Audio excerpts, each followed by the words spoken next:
લાગુ પડતી વિગતો હોય એ શોધી કાઢો. રસ્તો માગેલો ક્યારે હયાત હતો જ નહીં, એ ખાસ દરેક જગ્યાએ જ્યાં એને માગ્યું હોય ત્યાં વર્ણનમાં કયો કે આવો રસ્તો હતો જ નહીં. ગૂગલ મેપ એને દેખાડ્યો તો આપણે કહેવાનો ગૂગલ મેપ ચાલતો નથી, ભલે પ્રમાણિકતા દેખાડવા માટે રજૂ કર્યો હોય એ કાઢીને બતાવી શકાય.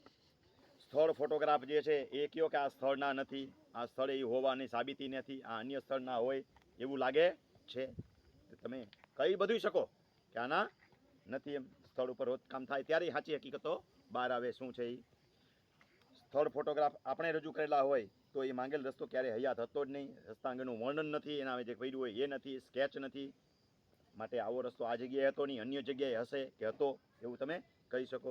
કોઈ લખાણ રજૂ થયું હોય અને એ જૂનું હોય તો એ અગાઉથી સમજૂતી રદ થયેલી છે એવું તમે કહી શકો. દસ્તાવેજમાં લખેલું હોય, ભલે દસ્તાવેજમાં લખેલો હતો પણ ઇઝમેન્ટ રાઇટ જેને કોઈ દી હતો જ નહીં, એને બીજા પાસે લખાવી લીધો, અમારી ક્યાં સહી છે એની અંદર, તો એ અમને બંધન કરતા રહેતું નથી. કોઈ વ્યક્તિ ગમે એને લખી દે એમ તમે ડિફેન્સમાં કહી શકો. રસ્તો લખાવતી વખતે એની સહમતિમાં સહી હોવી જોઈએ. માગતી વખતે એ માગી શકે, ડિફેન્સમાં આપણે બધું કહી શકીએ.